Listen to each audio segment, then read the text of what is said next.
Llegamos ahora al capítulo 15 de Ezequiel, y aquí tenemos también otro capítulo bastante sobresaliente. Tenemos aquí la parábola de la vid en el fuego, la viña o la vid que no producía ningún fruto.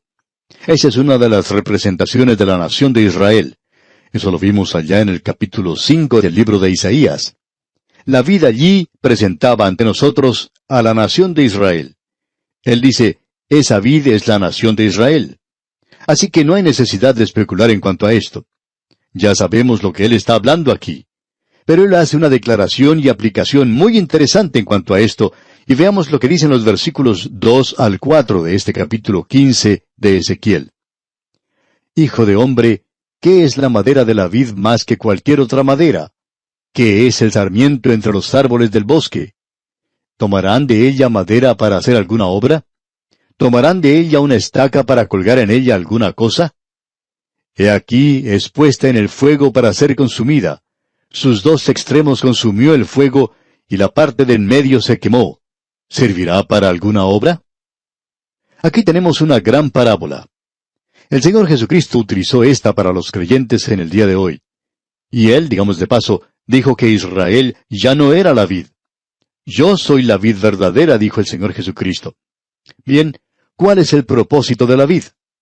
También digamos de paso que en el capítulo 15 del Evangelio según San Juan, él no está hablando en cuanto a la salvación. ¿Cuál es el propósito de la vid? Tiene como propósito una sola cosa, el llevar fruto y nada más. Aquí se nos está diciendo que uno no va a una carpintería y le dice al que trabaja allí que quiere que le fabrique algunos muebles al estilo de Luis XIV y que por favor se lo haga de madera de la vid. Amigo oyente, si usted le pide a un carpintero que le haga eso, este hombre le mirará a usted sorprendido y le dirá, nosotros no hacemos nada con esa clase de madera. No sirve para nada. No la usamos para ninguna otra cosa porque la madera de la vid es solo para llevar fruto. Y cuando no lleva fruto, ¿qué es lo que uno hace con eso? Bueno, uno puede hacer fuego con ella. En el capítulo 15 del Evangelio según San Juan, el Señor Jesucristo dice que si usted no lleva fruto en la vid, es decir, la rama que está en ella, que Él lo quitará a usted de ese lugar porque no lleva fruto. Usted no pierde su salvación. Usted es quitado nada más del lugar donde debe estar aquel que lleva fruto. Dios lo pone a un lado. Y Él lo hace de muchas formas diferentes. Si usted no va a dar fruto, amigo oyente, amigo creyente, Dios le pondrá a usted a un lado porque Él quiere fruto. El Señor Jesucristo dijo, para que lleve más fruto. Ahora esta gente no estaba dando ningún fruto. Y Dios dice entonces aquí en el versículo 6 de este capítulo 15 de Ezequiel, por tanto, así ha dicho Jehová el Señor, como la madera de la vid entre los árboles del bosque, la cual di al fuego para que la consumiese, así haré a los moradores de Jerusalén. Y esa es la razón por la cual Él hizo eso. Esta gente debía representar a Dios. Amigo oyente, si usted tiene un gran privilegio hoy como creyente, usted también tiene una gran responsabilidad. ¿Ha pensado usted alguna vez en esas pobres personas que nunca han tenido el privilegio de escuchar la palabra de Dios?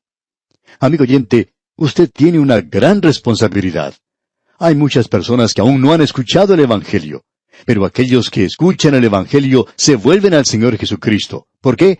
Porque el Señor quiere que llevemos fruto hoy, y ese es el mensaje que Él tiene para esta gente. Llegamos ahora a otro importante capítulo de la Biblia. Es el capítulo 16 de Ezequiel. Aquí tenemos una parábola, y es una parábola de un pequeño huérfano que ha sido abandonado. Aquí se nos habla de un niño que no ha sido lavado ni limpiado, y uno pensaría que ya no hay nada que hacer por este niñito huérfano. ¿Y quién es este niño huérfano? Bien, veamos lo que dice aquí el primer versículo del capítulo 16 de Ezequiel. Vino a mí palabra de Jehová diciendo. Ahora Ezequiel no quiere que nosotros nos olvidemos que él está presentando aquí la palabra del Señor. Quizá usted no la quiera presentar, pero él quiere que usted sepa que él está presentando la palabra del Señor. Entonces, sigamos con el versículo 2 ahora. Hijo de hombre, notifica a Jerusalén sus abominaciones. ¿Quién es este niño sucio, inmundo, que ha sido arrojado? ¿En realidad, un niño ilegítimo? ¿Qué podemos decir en cuanto a eso? ¿Quién es? Bueno, es Jerusalén. Notemos lo que dice aquí el versículo 3 de este capítulo 16 de Ezequiel. Y di, Así ha dicho Jehová el Señor sobre Jerusalén. Tu origen, tu nacimiento es de la tierra de Canaán. Tu padre fue amorreo y tu madre etea. Esto no nos habla del origen de la nación de Israel. Él no está hablando de Abraham y Sara. Él está hablando aquí de la ciudad de Jerusalén. La ciudad de Jerusalén era en realidad una ciudad amorrea. Esa es la historia de esa ciudad. Si usted observa lo que dice el capítulo 15 del libro de Génesis, y creemos que sería práctico de nuestra parte el observar lo que dice el versículo 16 allí. Así es que vamos a leerlo. Génesis capítulo 15, versículo 16. Dice: Y en la cuarta generación volverán acá, porque aún no ha llegado a su colmo la maldad del amorreo hasta aquí. Este es el pueblo de Israel. Era una ciudad amorrea, y también era una ciudad etea. Los eteos eran una gran nación, y controlaban esa porción del territorio de esa zona. Pues bien, ese es el antecedente en cuanto a Jerusalén. Nada de qué jactarse, por cierto. Ahora, el versículo 4 del capítulo 16 de Ezequiel dice: Y en cuanto a tu nacimiento, el día que naciste no fue cortado tu ombligo, ni fuiste lavada con aguas para limpiarte, ni salada con sal, ni fuiste envuelta con fajas. Fue arrojado simplemente. Un bebé pequeñito, huérfano, ilegítimo, que ha sido tirado allí. ¿Y qué sucedió? Bueno, escuche lo que dice el versículo 6, donde Dios habla. Y yo pasé junto a ti, y te vi sucia en tus sangres, y cuando estabas en tus sangres te dije, vive. Sí, te dije, cuando estabas en tus sangres, vive. Y luego el versículo 8 dice: Y pasé yo otra vez junto a ti, y te miré, y he aquí que tu tiempo era tiempo de amores. Y extendí mi mano sobre ti, y cubrí tu desnudez. Y te di juramento, y entré en pacto contigo, dice Jehová el Señor, y fuiste mía. Yo te he adoptado, te hice hija mía. En los versículos 9 al 11 continuamos: Te lavé con agua, y lavé tus sangres de encima de ti, y te ungí con aceite. Y te vestí de bordado, te calcé de tejón, te ceñí de lino, y te cubrí de seda. Te atavié con adornos, y puse brazaletes en tus brazos, y collar en tu cuello. Dios dice: esto es lo que yo hice por ti, Jerusalén. Y la aplicación aquí creemos que es muy propia. Usted y yo tenemos antecedentes bastante malos. Adán y Eva llegaron a ser pecadores. Usted y yo fuimos nacidos en iniquidad. En pecado me concibió mi madre, dice el salmista. ¿De qué puede jactarse usted? Nuestros antepasados eran pecadores.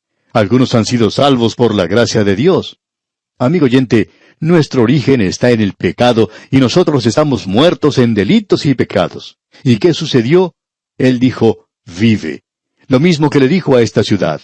Él nos dijo a nosotros, tendrás que renacer. ¿Y qué sucedió? Bueno, Él hizo un pacto de que si usted confía en Cristo, Él le salvará.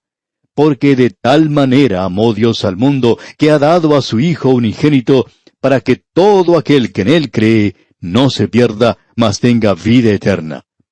Para que no nos perdamos, amigo oyente. Así es que Él tomó a esa criatura ilegítima, inmunda, sucia en su propia sangre. ¿Y qué fue lo que Él hizo? Él dice, te lavé con agua. Es el lavamiento de la regeneración y de la renovación del Espíritu Santo. Lavé tus sangres de encima de ti. Él llevó mi culpa. No hay ninguna culpa de sangre en la criatura de Dios en el día de hoy. Él dice, te ungí con aceite. Él ha ungido al Hijo de Dios con el aceite del Espíritu Santo, y dice, te ceñí de lino y te cubrí de seda.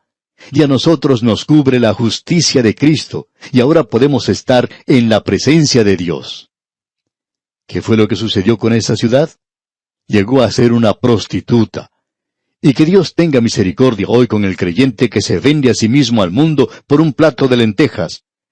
Uno puede hablar de Esaú, de vender las cosas muy baratas, por cierto, pero ¿cuántos creyentes se venden hoy al mundo? Satanás puede comprar muchos de nosotros, amigo oyente. Él puede comprarnos de a montón. Ah, amigo oyente, el llegar a ser verdaderos para Dios en esta hora en la cual vivimos.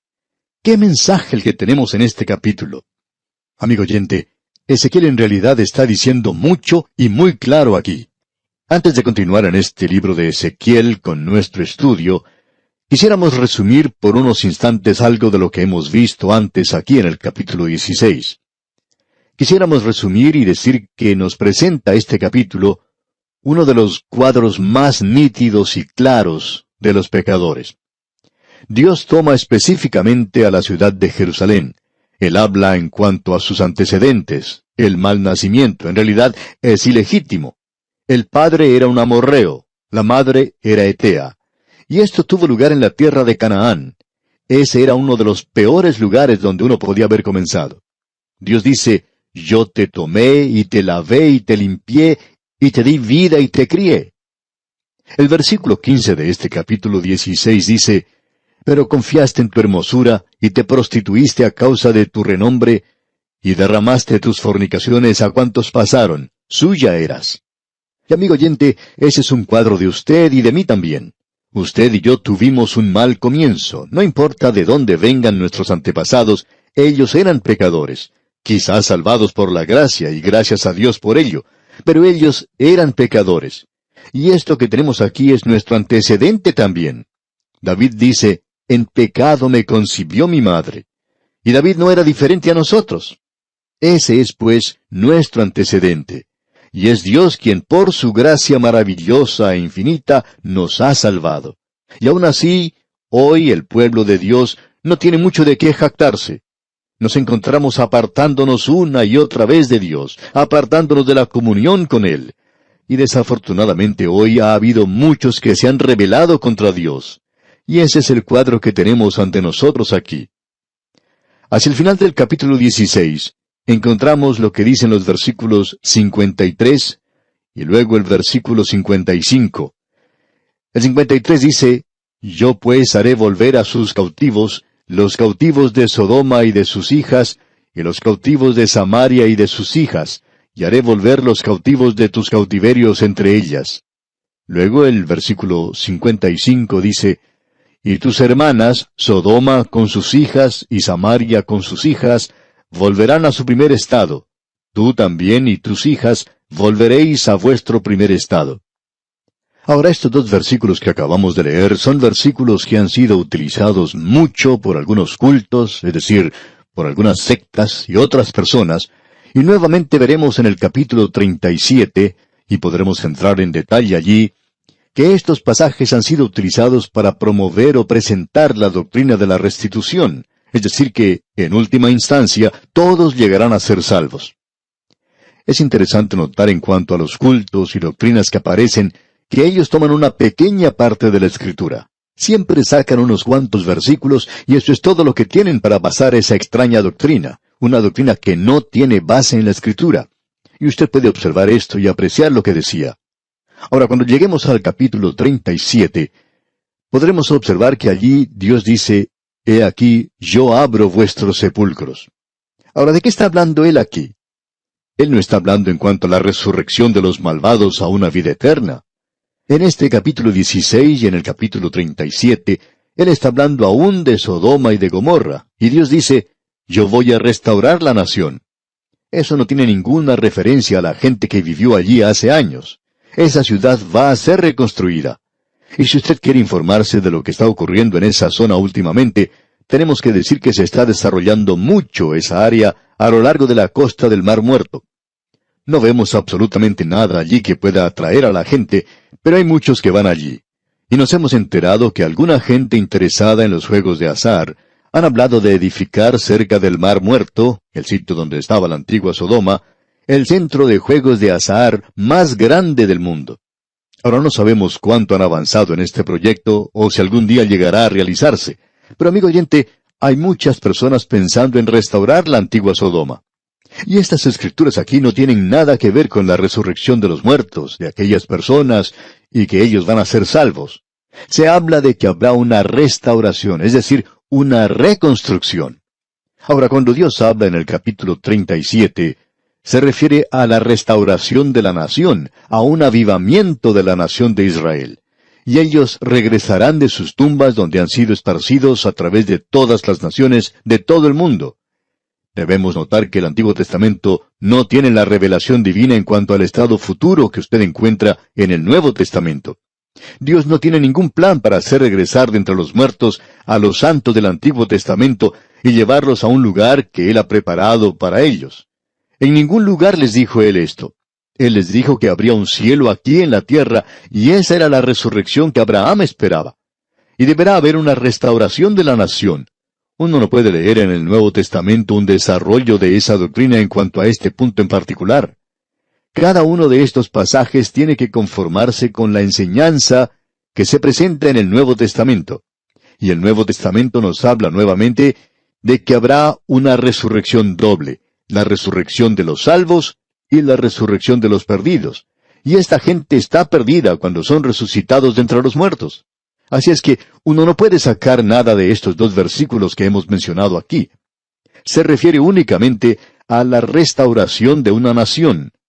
Desafortunadamente hay muchas personas que creen esto porque es algo fuera de lo común, y ellos no lo pueden ubicar bien en el contexto que tenemos aquí. Ahora este capítulo finaliza en una forma gloriosa. Dios va a cumplir su pacto con la nación de Israel. Probablemente deberíamos decirlo en el plural, pactos. Él hizo varios pactos con ellos. Y el pecado de esta gente, su rebelión, su alejamiento constante de Él, no anulará, no revocará, no destruirá el pacto de Dios con ellos. Escuchemos lo que Él dice aquí en el versículo 60 del capítulo 16 de Ezequiel. Dice, «Antes yo tendré memoria de mi pacto que concerté contigo en los días de tu juventud, y estableceré contigo un pacto sempiterno». Dios dice, no solo voy a cumplir con lo prometido anteriormente, sino que voy a hacer un pacto nuevo contigo. Y en el versículo final, el versículo 63 agrega, «Para que te acuerdes y te avergüences, y nunca más abras la boca a causa de tu vergüenza, cuando yo perdone todo lo que hiciste, dice Jehová el Señor». Esto debería ser bien claro hoy, pero desafortunadamente estos pasajes de las Escrituras no se han estudiado mucho. Si fueran estudiados, uno podría apreciar que Dios aún tiene un propósito futuro con la nación de Israel.